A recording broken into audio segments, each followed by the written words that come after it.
pada saat ini kita masuk ke dalam uh, perilaku konsumen atau consumer behavior, dimulai dari preferences and utility. Oke, bicara tentang preferensi dan utilitas, atau nanti kita juga akan membahas tentang fungsi utilitas, maka kita akan membahas terlebih dahulu aksioma dari rational choice. Oke, jadi kita mengasumsikan bahwa setiap orang itu bersifat rasional gitu ya dalam mengambil keputusan. Dan apa saja sih aksioma dari rational choice? Ya, aksioma dari rational choice itu ada 3. Ya, teman-teman bisa lihat di sini. Yang pertama itu adalah completeness, yang kedua itu adalah transitivity, dan yang ketiga itu adalah continuity. Oke, nah contohnya teman-teman bisa lihat di sini. Ya, pada dasarnya ketika ada dua situasi gitu ya, A dan B, maka sebenarnya individu itu bisa eh, membuat mana yang lebih prefer gitu ya. Misalnya A is prefer to B, B is prefer to A, atau A and B are equally attractive. Mungkin contohnya yang simple itu adalah, misalnya bagi saya kopi itu prefer dibandingkan susu gitu ya. Tapi buat orang lain susu itu lebih prefer dari kopi. Maaf, mungkin bukan kopi kopi susu ya, kopi dan teh lah ya. Oke. Okay. Bagi orang lain teh itu lebih prefer dari kopi. Nah, tapi ada juga orang yang teh dan kopi itu sama-sama prefer. Oke. Okay. Atau mungkin simbolnya seperti ini kan. Oke. Okay. Jadi itu bicara tentang completeness. Oke. Okay. Ada yang lebih disukai, atau bisa juga keduanya itu sama sama dan menariknya. Intinya dua keadaan yang berbeda itu bisa kita specify mana yang lebih kita sukai, atau apakah keduanya itu sama-sama menarik. Oke, itu inti dari completeness. Oke, nah lalu kita masuk ke aksioma selanjutnya, yaitu transitivity. Nah, misalnya A is prefer to B, B is prefer to C. Maka seharusnya A itu is prefer to C. Ya, saya ambil contoh yang lain untuk si transitivity. Oke,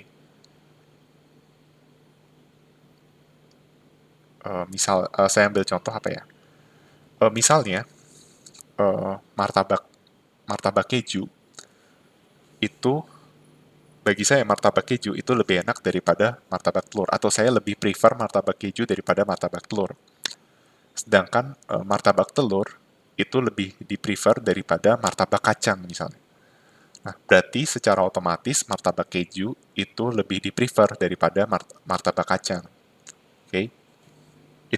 Itu inti dari transitivity. Oke. Okay? Jadi aksioma ini memastikan adanya konsistensi dalam diri individu dalam mengambil keputusan. Oke. Okay? Jadi kalau misalnya ada pilihan, misalnya harganya sama gitu. Ini ada martabak keju sama martabak telur. Kalau preferensinya seperti ini, maka saya akan pilih apa? Martabak keju. Karena bagi saya martabak keju itu lebih prefer, lebih disarankan. Nah, kalau ada martabak telur dan kacang, yang saya pilih apa? Yang saya pilih adalah martabak telur. Kenapa? Karena telur itu lebih prefer daripada kacang. Nah, bagaimana kalau pilihannya adalah keju dan kacang? Nah, dengan aksioma transitivity sudah pasti individu tersebut akan lebih memilih martabak keju gitu. Artinya konsisten gitu. Oke, nggak mungkin dia jadi milih kacang kan? Kan keju lebih prefer dari telur. Telur lebih prefer daripada kacang, ya berarti keju lebih prefer daripada kacang seperti itu. Oke. Dan sekarang kita akan masuk ke aksioma ketiga, yaitu continuity. Ya, bicara tentang aksioma dari rational choice, saya menjelaskan dari Nicholson ya. Jadi sebenarnya kalau teman-teman cari dari sumber-sumber internet, aksioma dari rational choice itu bisa lebih dari 3 ya, bisa bisa ada 5 gitu, oke? Okay? Bahkan di buku advance gitu ya untuk S2 itu mungkin ada 5 aksioma gitu. Tapi karena ini basic basic principle ya, mungkin juga untuk intermediate S1, jadi yang dibahas hanya 3 saja, oke? Okay? Jadi kita hanya batasi, kita asumsikan hanya ada 3 aksioma ya yang kita pelajari. Nah, selanjutnya itu kita bicara tentang continuity. Oke, okay? Kita bicara tentang continuity. Nah, apa itu continuity. Ya, jadi sebenarnya continuity itu mau bilang bahwa jika seorang individu mengatakan A lebih disukai dari B, maka keadaan yang mendekati A pasti juga lebih disukai dari B daripada B. Ya.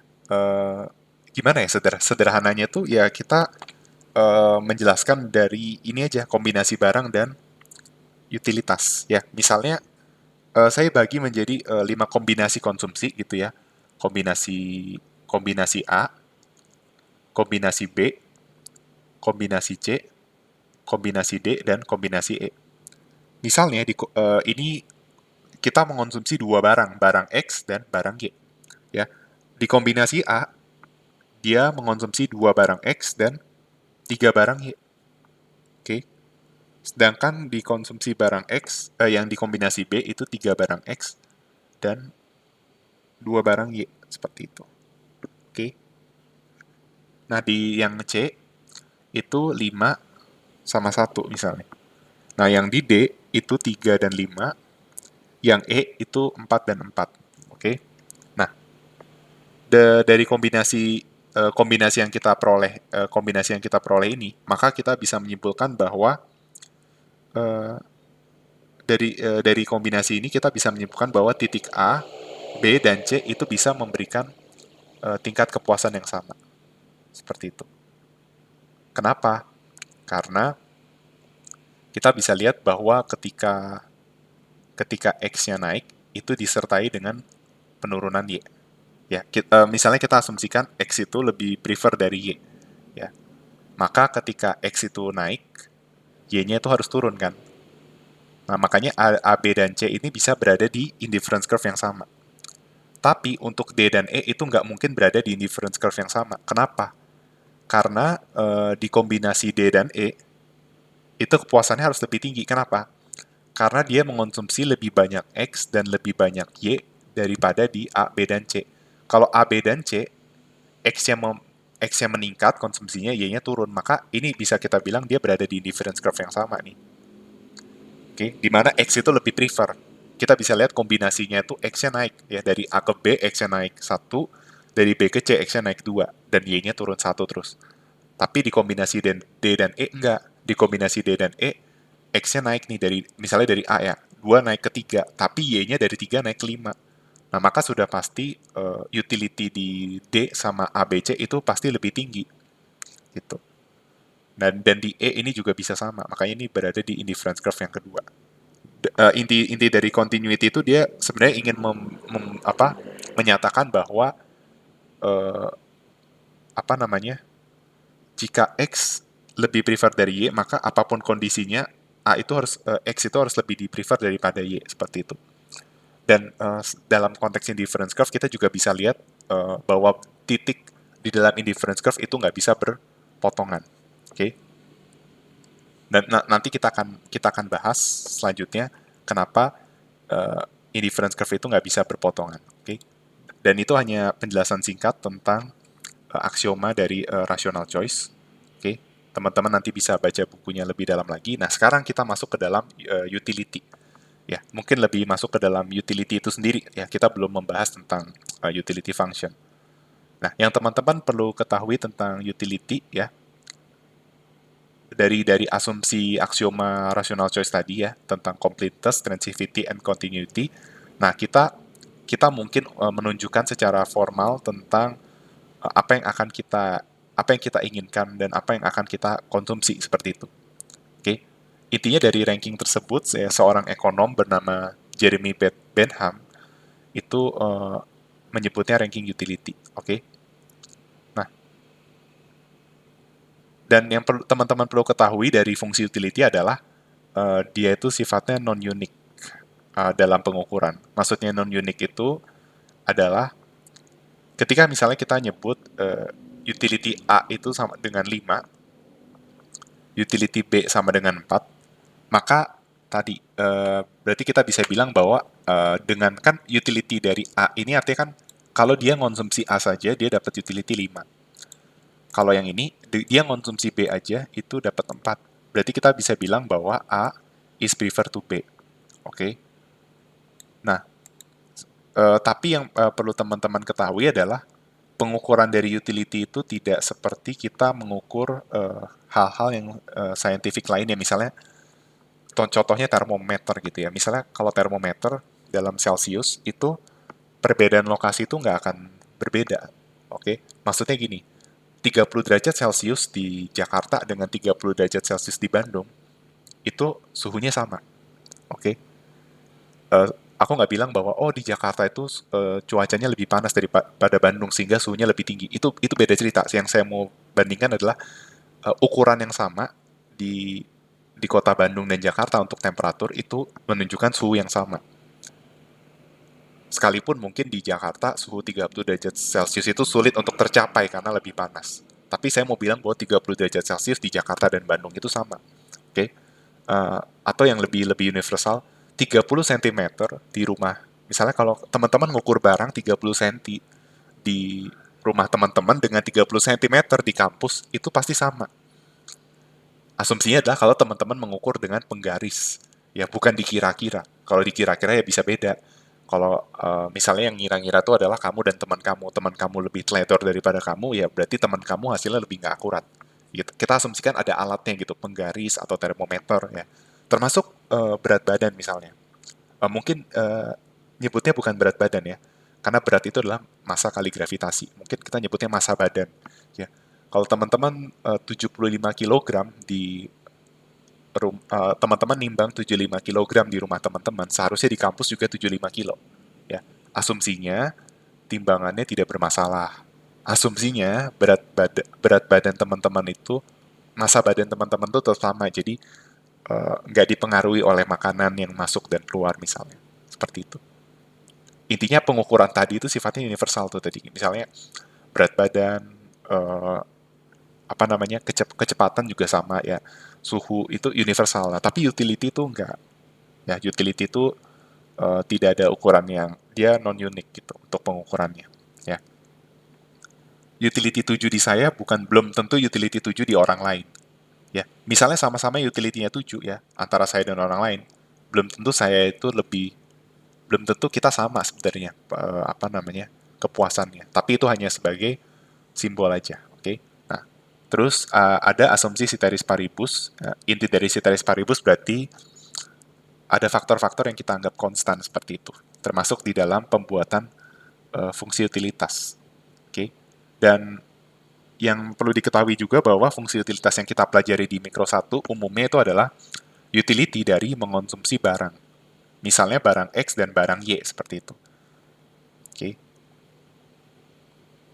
Padahal ke depannya nanti utility function itu bisa bervariasi. Contohnya nanti di chapter uncertainty, uh, kepuasan seseorang itu tidak dipengaruhi oleh barang X dan barang Y, tapi misalnya utility itu dipengaruhi oleh real wealth atau kekayaannya.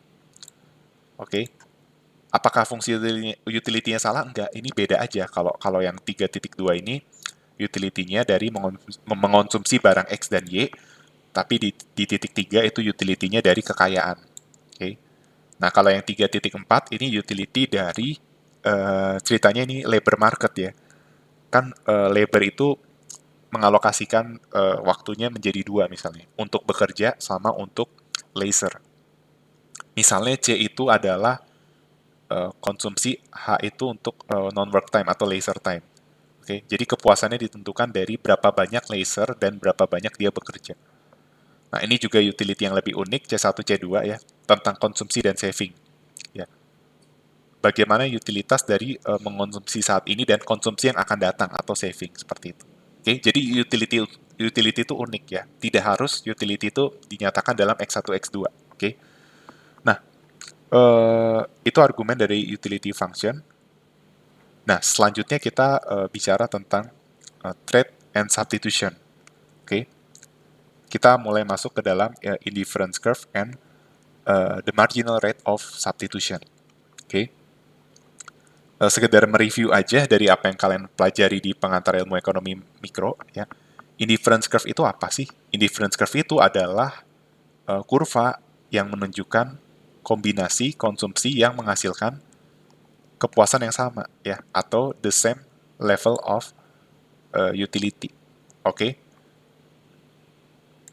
Jadi, misalnya seperti ini, ya. Misalnya ini barang X, ini barang Y, ini indifference curve-nya. Maka, kombinasi di titik A, kombinasi di titik B, dan kombinasi di titik C, itu sama-sama menghasilkan utility yang sama. Sekalipun di titik A itu X-nya lebih banyak daripada di titik B, dan Y-nya lebih sedikit daripada titik B, begitu pula di titik C, X-nya lebih sedikit dari B, dan Y-nya lebih banyak daripada titik B, dia utility-nya tetap sama. Nah, itu yang disebut dengan indifference curve. Ya. Kumpulan kombinasi barang yang menghasilkan utility yang sama. Ya. Kalau konteksnya barang X dan barang Y, berarti kombinasi barang X dan Y yang menghasilkan utility yang sama. Oke. Atau bisa kita sebut untuk indifference curve itu nilai dari turunan total utility itu sama dengan 0. Kenapa? Karena misalnya kita lihat dari titik A ke B, X itu berubah atau X itu turun, Y-nya juga berubah atau naik. Nah, kita bisa lihat bahwa ketika X turun dan Y naik, sebenarnya sempat terjadi perubahan utilitas. Nah, tapi kan ini kayak substitution. Misalnya X-nya turun, tadinya utility turun. Nah, tapi ketika Y naik, utility naik. Nah, turun dan naiknya itu membuat utility nggak berubah. Atau dengan kata lain, turunan pertama dari fungsi utility-nya sama dengan 0. Oke? Jadi, semua titik-titik dalam indifference curve kita bisa sebut ini. DU sama dengan 0. Atau marginal utility-nya itu sama dengan 0. Gitu. Oke? Nah, selain kita bicara tentang indifference curve, kita bicara tentang marginal rate of substitution. Marginal rate of substitution itu adalah slope dari indifference curve. Oke. Nah, kalau teman-teman perhatikan, kurvanya ini kan seperti ini ya. Ini kan kurva dari, sebenarnya ini fungsi dari utility. Ya, utility yang dipengaruhi oleh konsumsi barang Y dan konsumsi barang X. Oke. Nah, kan definisi dari MRS itu adalah slope dari indifference curve kan. Nah, mencari slope itu adalah mencari turunan pertama. Ya, kebetulan fungsinya itu ya ini Y. Ya, ini bisa apa? Indifference curve ini kita bisa nyatakan Y U X gitu. Jadi berapa Y yang dikonsumsi dengan utility tertentu dan X tertentu. Oke. Jadi sebenarnya kurva dari utility ini bisa kita ubah jadi dalam Y dan dalam X misalnya. Oke. Jadi seperti ini. Nah, mencari turunan pertama ini berarti teman-teman mesti paham sumbu vertikalnya itu ada di Y, sumbu horizontalnya X. Dan teman-teman udah belajar kan dulu kalau ada kurva seperti ini, ya Y sama dengan Fx berarti turun dy dx itu adalah slope-nya. Nah, ini juga berlaku hal yang sama, ya. MRS itu adalah dy per dx. Oke. Jadi MRS itu rumusnya adalah dy per dx. Nah, tapi ingat definisi MRS itu adalah the negative of slope dari indifference curve. Nah, jadi sebenarnya dari MRS itu sudah tercapture negatifnya, makanya dy dx-nya dinegatifin. Ya, makanya nanti nilai MRS itu udah positif, karena dia udah dinegatifin. Seperti itu. Oke. Dan nanti kita akan melihat interpretasi dari MRS. Oke. Misalnya, kan MRS itu adalah delta Y per delta X. Nah, teman-teman masih ingat MRS itu adalah slope dari indifference curve. Jadi, dia mau bicara tentang bagaimana jika X saya ubah satu satuan, berapa Y yang harus saya pertahankan untuk utility yang sama. Kurang lebih seperti itu nanti interpretasinya. Oke. Karena MRS itu kan bicara tentang slope dari indifference curve atau dengan utility yang sama kan, seperti itu. Jadi nanti interpretasi dari MRS itu ya seperti itu gitu. Ketika X-nya saya ubah gitu ya. Ya ketika X-nya naik 1, berapa Y yang harus saya turunkan untuk utility yang sama gitu. Kalau misalnya MRS-nya 3, ingat tadi MRS kan udah dinegatifin, jadi hasilnya positif. Kalau MRS-nya 3 artinya apa? Kalau X mau saya naikin 1, Y-nya itu harus saya turunin 3 untuk utility yang sama. Kan min jadi positif gitu. Oke. Nah, nanti kita akan bahas. Nah, terus ini juga kurva indifference curve, kita bisa lihat bahwa semakin dia ke kanan atas, itu menunjukkan utilitas itu meningkat. Oke? Kalau ke bawah itu berarti decreasing. Maka antara U1, U2, dan U3, ya, yang utilitasnya lebih tinggi itu adalah yang U3. Kenapa? Karena U3 yang berada di kanan atas. Oke? Nah, dengan mengaplikasikan aksioma rational choice juga, ya, kita bisa tahu bahwa indifference curve itu tidak bisa bersinggungan. Oke? Dan ketika bersinggungan, maka dia inconsistent preferences. Kenapa? Teman-teman bisa lihat di sini, titik E, misalnya titik E itu adalah konsumsinya Y star dan X star. Oke. Nah, eh, ketika U1 dan U2 bersinggungan di E, artinya apa? Artinya, mengonsumsi sebesar Y star dan X star itu akan menghasilkan dua kepuasan yang berbeda. Masuk akal nggak? Nggak masuk akal. Kepuasan yang berbeda itu pasti kombinasi barangnya harus berbeda. Antara X-nya lebih tinggi atau Y-nya lebih tinggi, atau X-nya lebih rendah atau Y-nya lebih rendah. Tapi kalau X dan Y-nya itu sama, nggak mungkin utility-nya berbeda kan? Itu alasan kenapa indifference curve itu tidak bisa intersection, tidak bisa bersinggungan.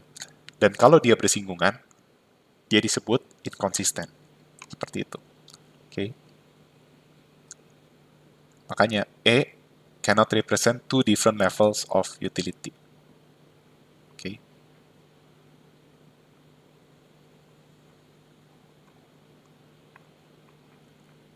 Saya nah ini untuk MRS ya. Sebenarnya MRS itu rumusnya adalah dy per dx, tapi karena definisinya the negative slope, jadi min dy per dx. Terus nanti makanya kita dapat sebenarnya min dy per dx itu adalah mux per muy. Seperti itu. Jadi seperti itu, oke? Okay?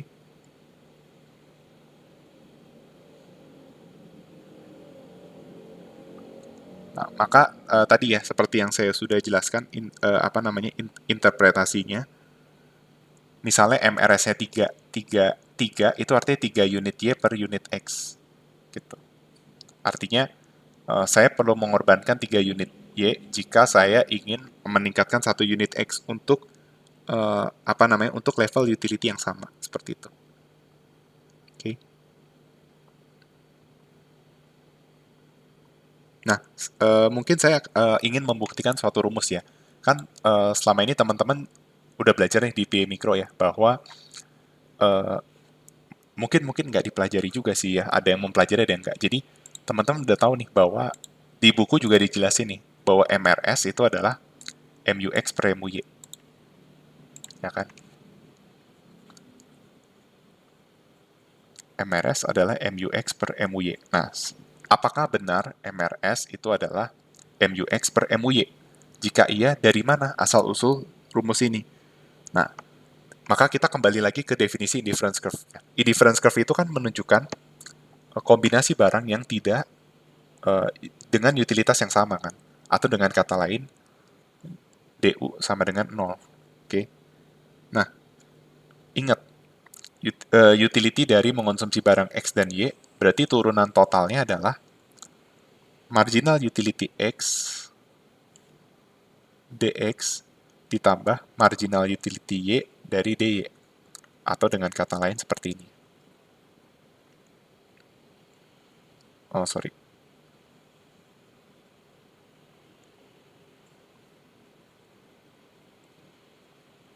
Ya, jadi seperti ini.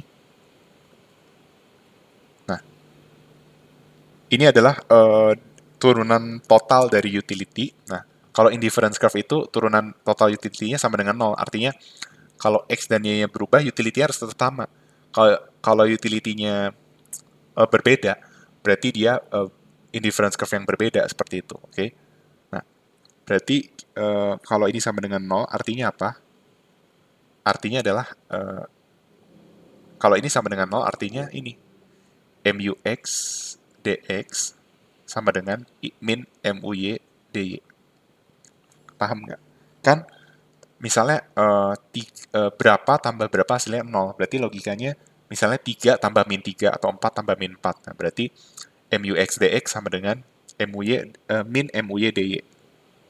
Ya kan? Nah, tadi rumus dari MRS itu adalah min DY per DX. Seperti itu. Oke.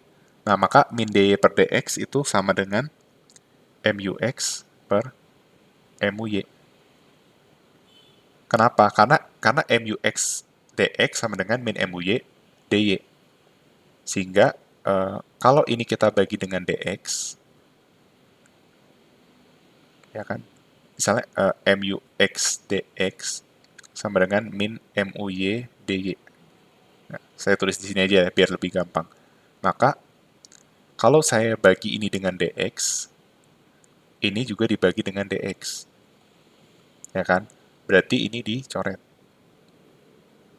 Hasilnya adalah MUX sama dengan min MUY DY per DX. Seperti itu. Ya kan? Nah, selanjutnya, ini bisa kita pindah ruas ke sini. Jadi, min MUY. Ini dikali 1 per min MUY. Habis dong. Nah, terbukti kan? Min MUX per MUY sama dengan min DY per DX. Nah, kan MRS itu adalah DY per DX. Makanya rumus dari MRS itu adalah MUX per MUY. Ya, jadi teman-teman mesti tahu ya, jadi kalau ditanya MRS itu bukan MUX per MUY aslinya, tapi dari DY per DX. Nah, tapi DY per DX-nya itu adalah MUX per MUY, seperti itu. Oke. Nanti ini, kalau nanti teman-teman kerjakan perfect complementer gitu, di perfect complementer tuh teman-teman nggak bisa tahu marginal utility-nya, karena nanti alpha dan beta itu tidak mengindikasikan marginal utility. Makanya teman-teman harus nyari nilai MRS-nya pakai rumus D per DX ini, gitu ya. Jadi itu asal-usul dari rumus MRS yang MUX per MUY, ya, dari D per DX. Oke. Dan tadi saya sudah jelaskan interpretasinya. Oke. Nah, sekarang kita masuk ke dalam specific preference dari fungsi utilitas. Oke. Ada 4. Nah, tapi kalau teman-teman bertanya, apakah ada lebih dari 4 fungsi utilitas? Jawabannya ada lebih dari 4. Tapi yang specific preferences itu hanya 4, yaitu fungsi Cobb-Douglas, fungsi perfect substitutes, perfect complement, dengan fungsi Chess. Ya. Perfect substitutes itu bisa kita sebut juga dengan fungsi linear, karena dia memang linear.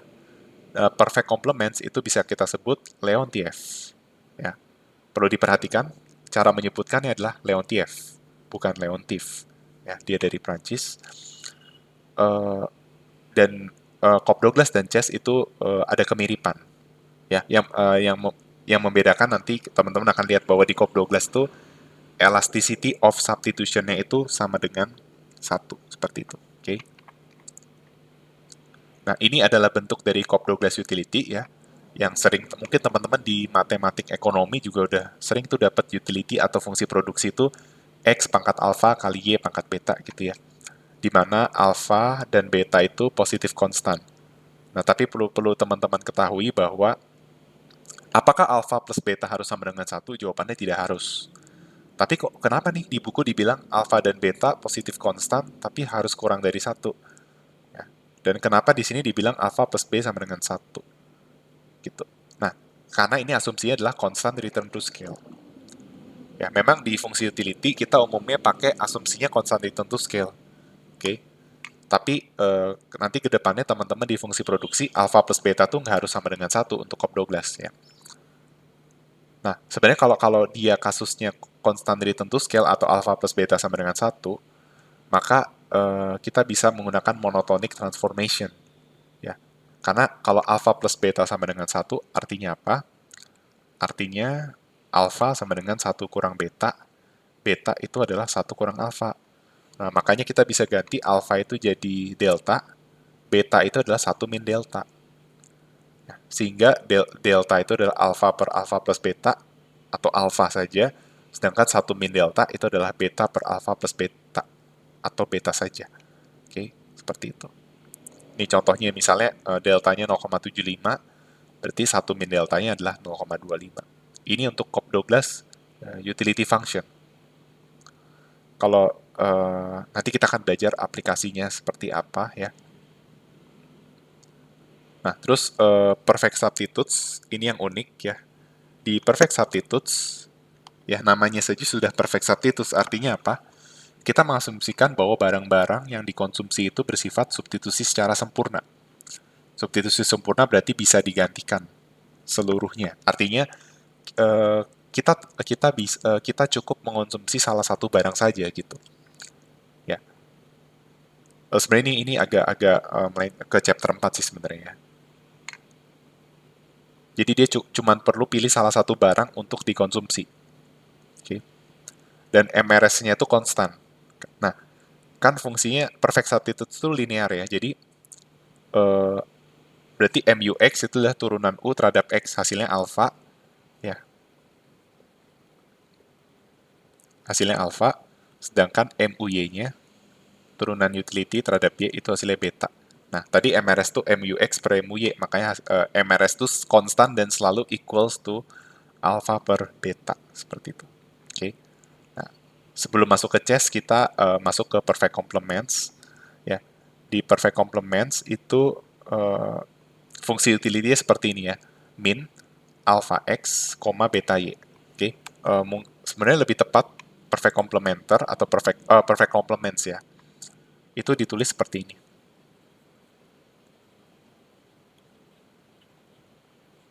Oke. Kenapa saya pakai tanda begini? Nah, dulu di Matek saya udah menjelaskan ya. Kalau ini tuh artinya apa? Atau. Jadi misalnya saya punya bilangan 5,8. Nah, berarti artinya 5 atau 8. Oke. Kalau seperti ini, artinya 5 dan 8. Makanya beda. Nah, fungsi utility itu mau bilang bahwa namanya aja perfect complements kan. Artinya mereka harus keduanya harus dikonsumsi secara bersamaan karena dia perfect complement. Nah, tapi kata perfect di sini mengacu pada perfect proportion atau fixed proportion. Jadi apa namanya, konsumsinya itu harus berada di proporsi yang sama.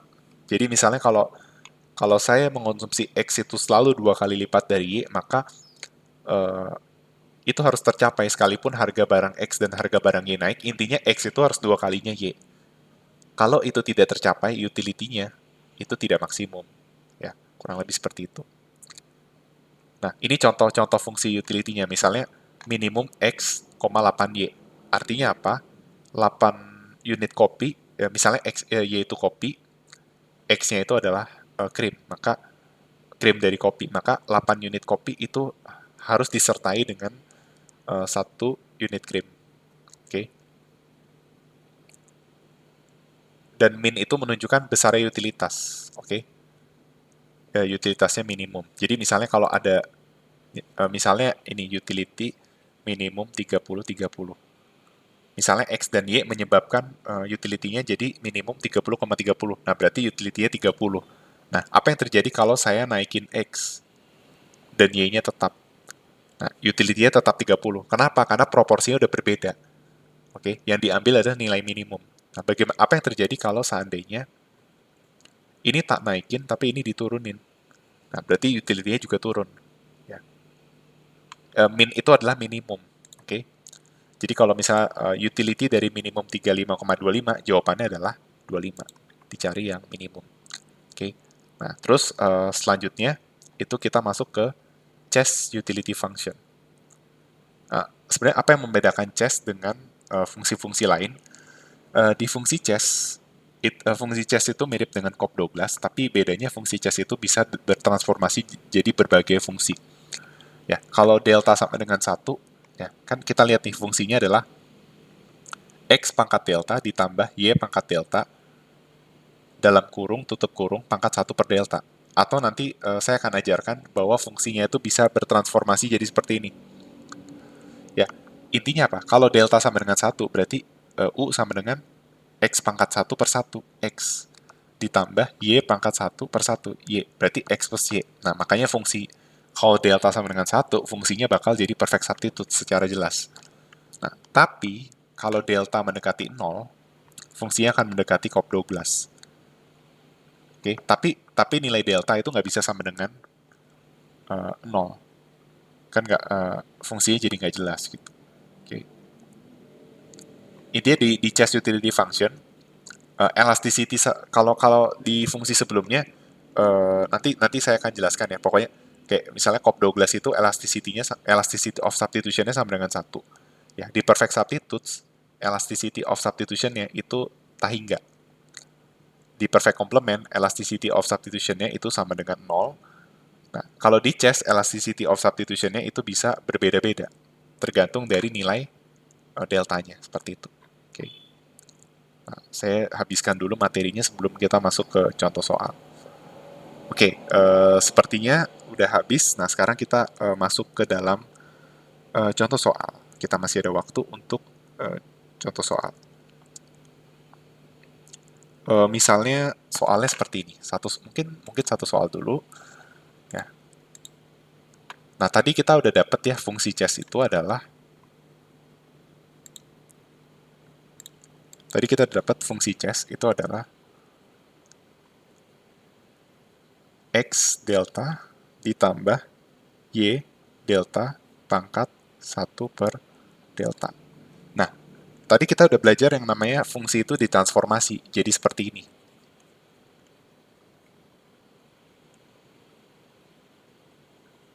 Nah, yang menjadi pertanyaan, kok bisa sih fungsi seperti ini berubah menjadi seperti ini? Ya, bagaimana cara kita mengubah fungsi utility yang atas menjadi yang bawah? Ya, prosesnya gimana gitu. Nah, saya akan jelaskan prosesnya itu disebut dengan monotonic transformation.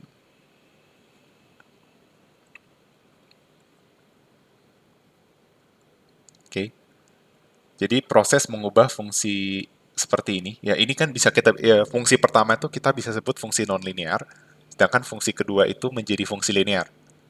Seperti linear, meskipun bukan linear tapi seperti linear, karena dia bisa kita lihat kan seperti ini, penjumlahan biasa.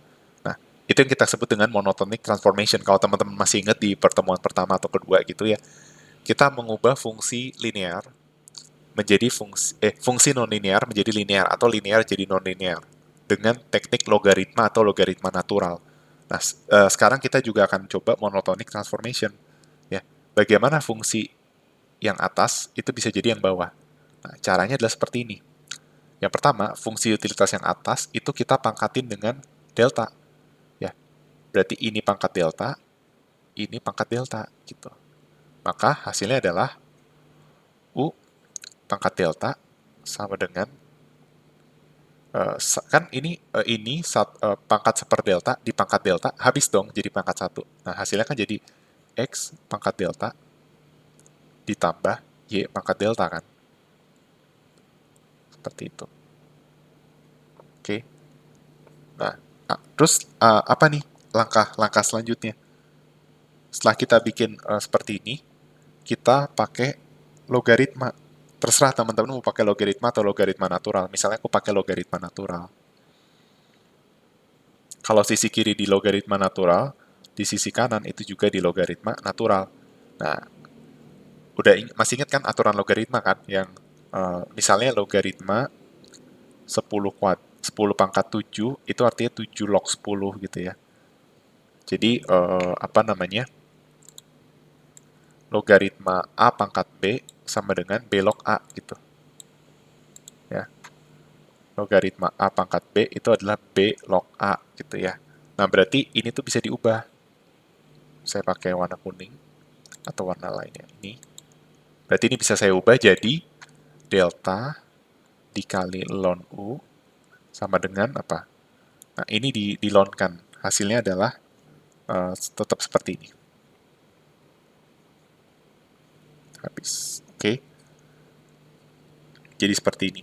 Nah, terus teman-teman ingat aturan anti-loan. Ya, kalau anti-loan itu dihabisin gitu. Jadi ini di anti-loan. Jadi U. ini jadi X theta pangkat Y theta. Oke, ini tetap theta. Nah, karena kita butuhnya fungsinya U, maka ini mau deltanya harus dihilangin. Jadi U sama dengan 1/delta dikali ini. X pangkat theta ditambah Y, delta. Oke, maka dapatlah U XY sama dengan X delta per delta ditambah Y pangkat delta per delta.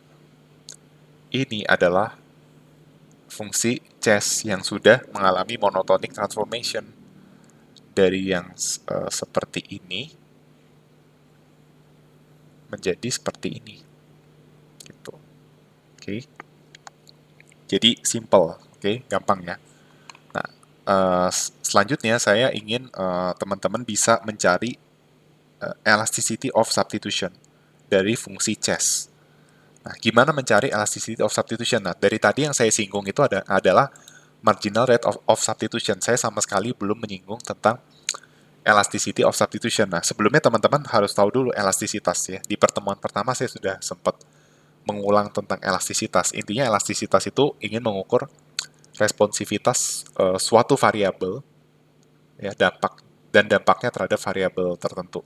Misalnya elastisitas harga berarti bagaimana dampak harga terhadap misalnya kuantitas permintaan gitu. Oke. Nah, kalau elasticity of substitution itu bicara tentang rumusnya seperti ini. Oke. Jadi ini B ya tadi A itu. Jadi elasticity of substitution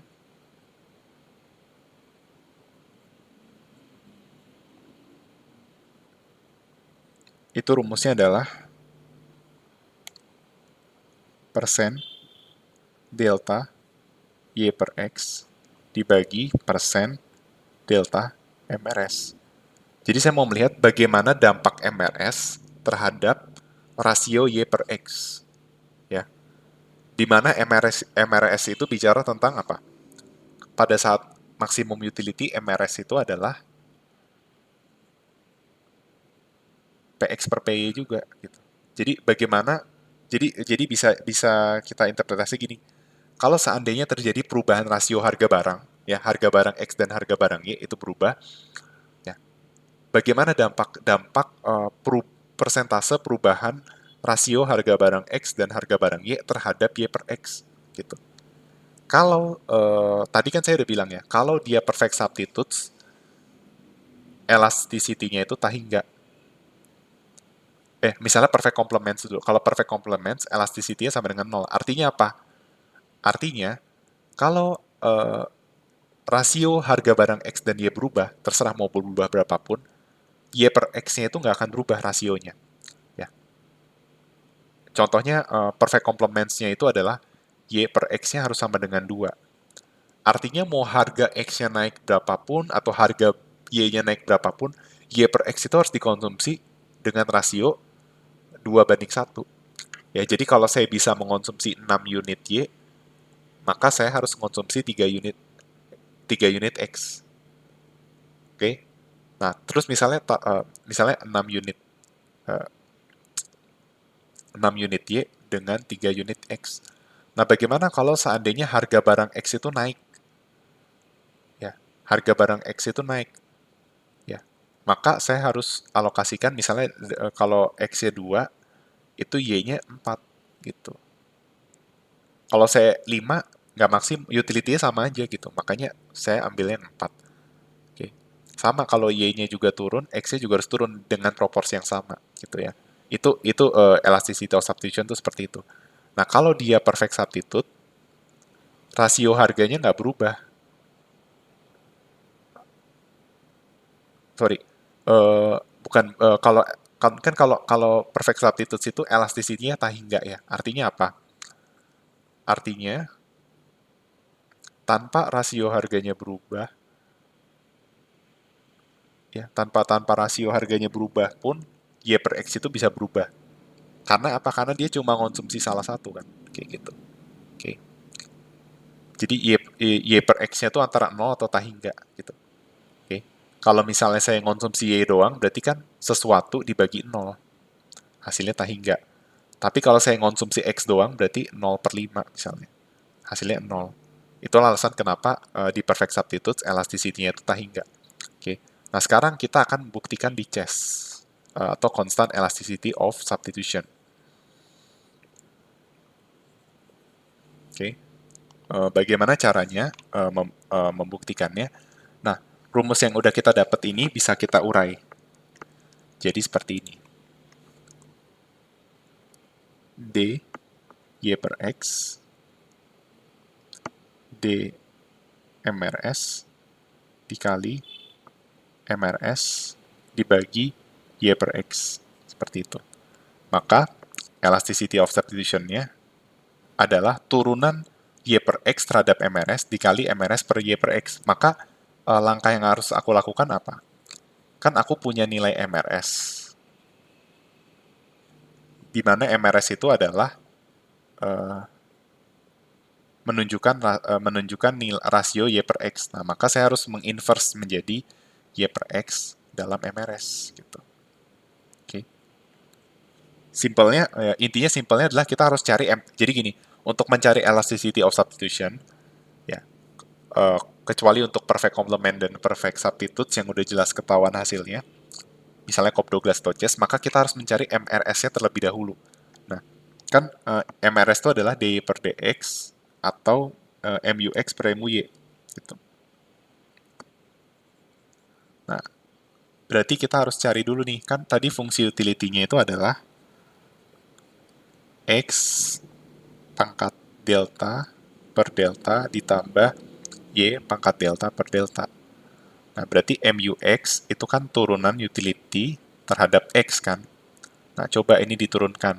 Hasilnya adalah 1 per delta dikali delta dikali X pangkat delta kurang 1. Oke. Sedangkan MUY-nya, marginal utility-nya, itu adalah turunan utility terhadap Y. Hasilnya adalah, ini habis, ini jadi 1 per delta dikali Y pangkat delta kurang 1. Intinya jadi Y pangkat delta kurang 1. Nah, berarti MRS-nya sama dengan X pangkat delta kurang 1 dibagi Y pangkat delta kurang 1. Nah, karena pangkatnya sama-sama pangkat delta kurang 1, maka kita bisa bikin jadi X per Y pangkat delta kurang 1. Seperti itu. Atau bisa kita ubah menjadi apa? Kan MRS sama dengan X per Y pangkat delta kurang 1. Nah, ini bisa kita ubah jadi Y per X. Nah, ingat, kalau kita punya bilangan di inverse, misalnya 3 pangkat 5, maka hasilnya adalah 1 per 3 dikali, sepertiga di pangkat min 5, gitu kan. Berarti ini di minus, jadi min delta plus 1, atau 1 min delta. Seperti itu. Ini adalah nilai dari MRS-nya. Oke, jadi kita mendapatkan MRS depends dari Y per X. Nah, sedangkan rumus elasticity of substitution itu adalah menurunkan Y per X terhadap MRS. Jadi kita harus mencari fungsi Y per X depends dari MRS. Sedangkan kita dapatnya MRS depends dari Y per X. Gitu. Oke. Maka kita ubah Y per X dalam MRS. Kan Y per X pangkat 1 min delta itu sama dengan MRS kan. Berarti Y per X sama dengan MRS pangkat berapa? Ini logikanya pangkatnya mau dihabisin, berarti dibikin 1. Nah, supaya jadi 1 harus dipangkat 1 per 1 min delta, seperti itu. Oke. Maka inilah Y per X-nya. Nah, ini tuh dimasukin ke ini, soal yang ini. Oke. Masukin ke sini. Nah, disuruh mencari turunan Y per X terhadap MRS. Gimana? Berarti berapa hasilnya? Turunan Y per X terhadap MRS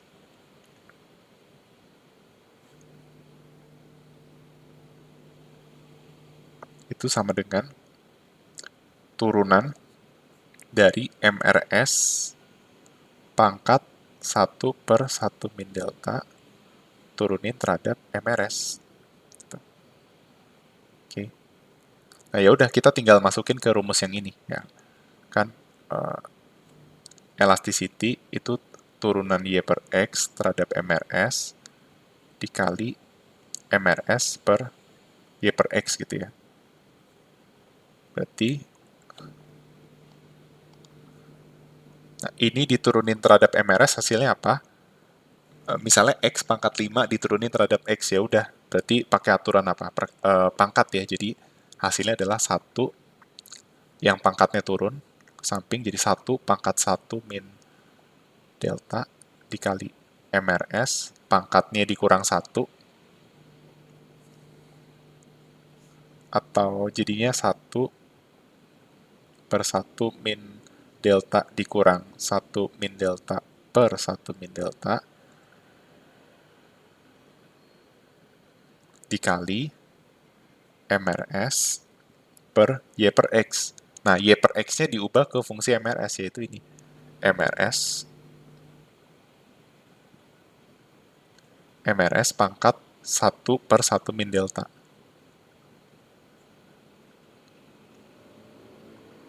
Oke. Hasilnya adalah 1/1 min delta dikali, nah, MRS pangkat 1/1 min delta kurang 1 min delta per 1 min delta. Ini hasilnya gimana?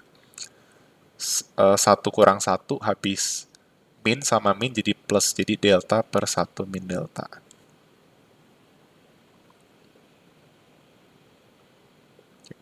Dikali, nah, MRS per MRS 1 dibagi 1 min delta, atau MRS 1 dikurang 1/1 min delta.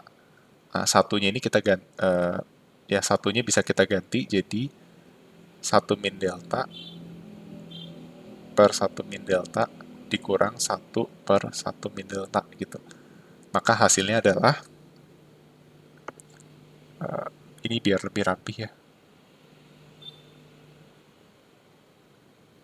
Ini hasilnya adalah MRS min delta per 1 min delta. Oke, maka ini adalah 1/1 min delta dikali MRS delta per 1 min delta dikali MRS min delta per 1 min delta. Nah, teman-teman tahu kan, misalnya X kuadrat dikali X pangkat min 2, hasilnya apa? 1. Sama. MRS pangkat delta per 1 min delta dikali MRS pangkat min delta per 1 min delta, hasilnya sama dengan 1. Sehingga kita bisa bilang elasticity of substitution dari fungsi Chess itu adalah 1 dibagi 1 min delta. Itu sebabnya fungsi elasticity of substitution dari fungsi Chess itu tergantung dari nilai deltanya. Nah, makanya tadi dibilang kan, kalau seandainya delta itu sama dengan 0, fungsinya delta mendekati 0. Kalau delta mendekati 0, maka elasticity of substitution mendekati 1. Sehingga fungsinya itu mendekati COP 12. Nah, kenapa dibilang mendekati? Kenapa nggak bisa sama dengan? Ya, logikanya fungsinya kan seperti ini. Fungsinya kan seperti ini nih. Nggak mungkin dia deltanya sama dengan X pangkat 0, 1. 1/0 tak hingga. Nah, nggak mungkin kan. Makanya dibilang mendekati gitu. Ya. Kalau mendekati 0, ini juga mendekati 1 gitu ya. Seperti itu. Oke. Nah, terbukti deh bahwa elasticity of substitution-nya itu adalah 1/1 min delta. Oke. Jadi itu adalah soal untuk Chess utility function. Oke. Nah, sekarang teman-teman boleh coba silakan supaya teman-teman tidak sia-sia apa yang ditonton. Ya, nanti kalau teman-teman ada yang terlewat, silakan teman-teman nonton lagi. Saya rasa penjelasannya tidak terlalu cepat. Tapi silakan teman-teman sebelum menyaksikan video selanjutnya, silakan teman-teman coba ya fungsi Cobb-Douglas. Oke. Silakan teman-teman coba untuk fungsi Cobb-Douglas. Fungsi Cobb-Douglas itu kan X pangkat alpha dikali Y pangkat beta. Oke. Nah, coba teman-teman cari elasticity of substitution-nya. Langkahnya adalah apa? Cari MRS-nya dulu. Setelah cari MRS, baru masukin ke elasticity of substitution. Nanti teman-teman bakal dapat bahwa untuk fungsi COP12, nggak peduli alpha dan betanya berapa, dan apakah dia constant di tentu scale atau enggak, dia elasticity of substitution-nya itu bakal sama dengan 1. Kok bisa seperti itu? Nah, silakan teman-teman boleh coba sendiri. Coba sendiri buktikan bahwa nilainya itu bakal sama dengan 1. Elasticity of substitution-nya. Seperti itu. Oke, silakan teman-teman coba buat latihan ya. Oke, silakan teman-teman coba buat latihan. Dan ini juga ada latihan soal di buku, kalau teman-teman ada waktu juga boleh dicoba-coba, tapi at least coba yang ini terlebih dahulu ya. Dan saya juga ingin menyampaikan bahwa satu hal lagi sebelum saya tutup. Misalnya teman-teman misalnya teman-teman dapat dapat indifference curve seperti ini gitu ya. Kalau teman-teman mau tahu gitu ya, sebenarnya titik-titik indifference curve itu dapat dari mana sih gitu. Maksudnya kayak bagaimana kita bisa tahu bahwa dengan utility sama dengan 100, X sama dengan 2 misalnya, nah bagaimana kita bisa tahu bahwa Y-nya itu sama dengan 9 gitu. Atau bagaimana kita bisa tahu Y ketika X-nya sekian dan utility-nya sekian. Dapat dari mana nih titik-titik indifference curve? Nah, jawabannya adalah dapat dari fungsi utility. Oke. Misalnya fungsi utility-nya itu adalah X pangkat alpha dikali Y pangkat beta, atau fungsi Cobb-Douglas biasa. Bagaimana saya bisa tahu jumlah Y yang akan dikonsumsi dengan utility tertentu dan X dalam jumlah tertentu? Gampang. Kita cari aja Y-nya. Ya, kan ini utility dalam mengkonsumsi X dan Y, gitu kan. Nah, sekarang kita cari Y dalam mengkonsumsi U dan X. Gitu. Caranya gimana? Ya, ini kan U sama dengan X alpha Y beta. Nah, berarti Y pangkat beta sama dengan U per X pangkat L kan. Seperti itu. Nah, yang mau kita cari adalah Y-nya. Nah, ini masih Y pangkat beta. Nah, ini jadi pangkat seperbeta. Ini jadi pangkat seperbeta. Hasilnya adalah Y sama dengan U pangkat seperbeta dikali X pangkat alpha per beta. Seperti itu. Atau bisa kita bikin tetap seperti ini. U per X pangkat alpha pangkat seperbeta. Atau bisa kita bikin jadi X pangkat alpha per U pangkat beta. Ya, jadi kita bisa mencari berapa Y yang dikonsumsi dengan utility tertentu dan X tertentu dengan alpha dan beta tertentu seperti itu. Nah, bagaimana kalau saya mencari indifference curve untuk X? Ya, ini coba aja dicoba ya. Misalnya simpel aja, alfanya 0,5, betanya 0,5 gitu ya. Misalnya utility-nya 100, X-nya 10. Nah, berapa Y yang harus saya konsumsi jika alpha 0,5, beta 0,5, X-nya 10? Nah, berapa Y-nya? Ya, masukin aja nih. Y sama dengan 100 dibagi 10 pangkat 0,5 per 1 per beta atau 2. Dibagi 100 gitu ya. Hasilnya adalah 100. Jadi saya bisa tahu, oh ternyata kalau utility 100, X 100, alpha 0,5, beta 0,5, artinya Y-nya juga harus 100 gitu. Nah, nanti dengan informasi difference curve, teman-teman bisa cari nilai Y ketika utility-nya berubah, X-nya berubah, alpha berubah, beta berubah gitu. Terus kalau nyari X-nya gimana? Ya udah gampang dong. Kan U sama dengan X pangkat alpha kali Y pangkat beta. Nah, berarti X pangkat alpha sama dengan U per Y pangkat beta. Gitu. Atau X sama dengan U per Y pangkat beta pangkat seper alpha. Atau Y pangkat beta per U pangkat alpha gitu. ya, simple ya, cuma permainan matematis aja. Oke. Nah,